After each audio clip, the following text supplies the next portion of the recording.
to them, a general unwell feeling, but they're not sick. Some of these people, in fact, it's frequent for these people to also become ill more often. And if they do become ill, it takes them longer to get over it. Even something as minor as a cut, you say? Yes. If it takes you a long time to heal a cut on your finger, you know right. something's up. That's right, and especially respiratory illness. We know that there's a very intimate relationship between respiratory and the adrenals because in premature babies, they lack the cortisol, and interns or obstetricians will often give cortisol to the mother to make the lungs mature so the preemie won't be so at risk. Well, with this relationship, when the adrenal glands become weak, the person often becomes more vulnerable to respiratory infections. And the reverse is true. The more respiratory infections they have and the more severe they are, the more difficult it is for the adrenals to recover. And as a matter of fact, as we were speaking earlier before the show started, the very first reported incident of adrenal fatigue was with people who had severe influenza in 1898. So this has been around, and we've known about the syndrome for over 100 years, and isn't it a shame that I had to write the first book on it over 100 years after the first syndrome was described. And let me compliment you on the book, Adrenal Fatigue. What a Bible of information. It's all right there. How is it that most of Western medicine has missed this, even recognizing it as a true illness? I think you have to understand that most of the doctor's education is pretty well controlled by the pharmaceutical companies. And there's no drug needed to treat this. And so there's no reason to bring it to the doctor's attention. Because there's no profits to be made, there's no wheels, economic wheels to turn when there's a solution for something that doesn't involve a drug. So, therefore, it's not of very great interest to anyone with continuing education, which is mainly the pharmaceutical industry. But what we're seeing, as a matter of fact, I've just come from teaching compounding pharmacists about adrenal fatigue, and there were a number of medical doctors there. And as one of the medical doctors said, I see this every day in my practice, and I didn't know what it was until I got a hold of your book and then heard you lecture. So, adrenal fatigue is when they eat, they need to eat a fat, a carbohydrate, and a protein at the same time.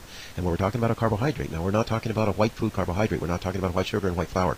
We're talking about unrefined carbohydrates. And what are those grains, things? fruits, vegetables. Grains and fruits and vegetables. And we have a special emphasis on the grains and vegetables, and they need to have that with a protein and with an oil or a fat of some sort. That means nuts or seeds. But here's the important thing. As people become more and more adrenal fatigued, they can metabolize carbohydrates less and less. And so as we get someone into severe adrenal fatigue, they may not be able to have but about 10% of their diet being carbohydrates. Well, that's a perfect Atkins diet for a very short period of time.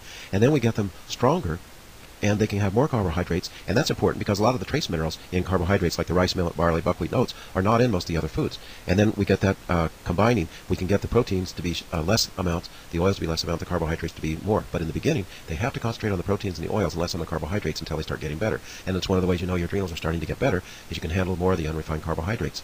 And it's an important thing to realize that people do change as they get better. Another thing is salt your food. Now there's this tremendous salt phobia going around. And it's an unfortunate kind of myth that's been perpetrated on the American public.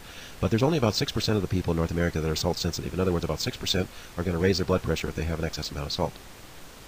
Probably because their biochemistry is screwed up in a whole different way, right? It may be. But the most important thing is most people with adrenal fatigue have slightly low blood pressure. And so it doesn't hurt them to elevate their blood pressure a little bit anyway. But the salt's not really going to do that in most of these people. At least it's not going to elevate to a pathological level. In other words, it's not going to make them have high blood pressure. So we have them salt their food regularly, according to taste. And the important thing about that is there's a hormone called aldosterone in your system. And as the aldosterone becomes less, it's secreted by the adrenal glands too. And as the aldosterone becomes less in adrenal fatigue, the body has more problems holding on to the sodium. And sodium's in the salt. Salt's called sodium chloride. And it can't hold on to the salt. So the body gets rid of the salt through the urine, and it leaves the body deficient in salt. So that leaves a salt craving. So as people crave the salt, if they replace the salt, it's not harming their body. It's replacing something that's needed because they're not going to store it anyway. It's going to go right out until the adrenal glands rebuild enough to start holding that back again. And as they get better, they'll start losing their desire for excess salt. So we can see in people, I actually have people, and in the book you'll find that they actually salt their water.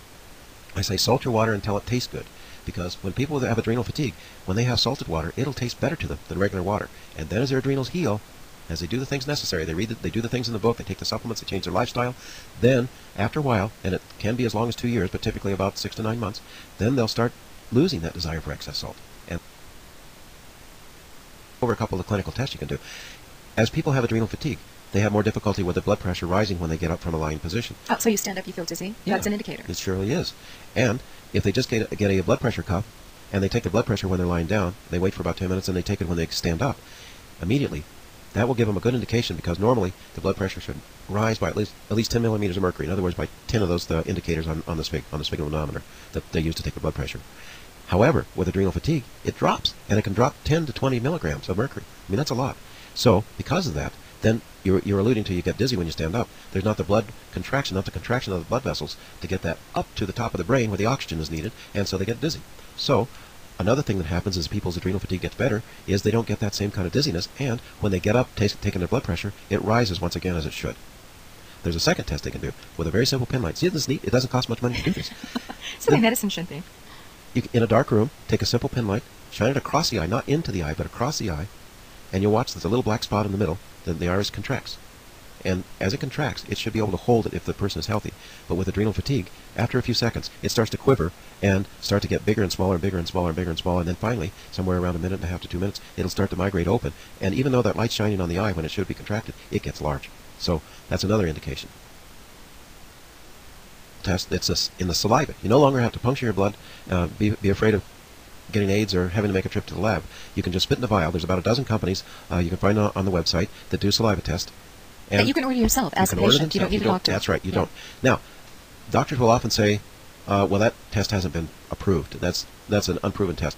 I'm sorry, doctor, it's covered by Plan B and Medicare. Medicare doesn't cover anything they don't have to. They haven't been beaten over the head with. So it's covered by Plan B and Medicare, and so that's But also, in the saliva, there are more hormones present than there are in your blood, so it's a better place to go to read out your hormone levels. Well, I don't know about more hormones, but they're more representative of the tissue levels of the hormone rather than the blood, because the tissue, for some reason, the saliva seems to represent tissue levels of the, in other words, the cellular level. So it's a more accurate readout of the cell level. Of the cell level, which is what you're trying to read. Right.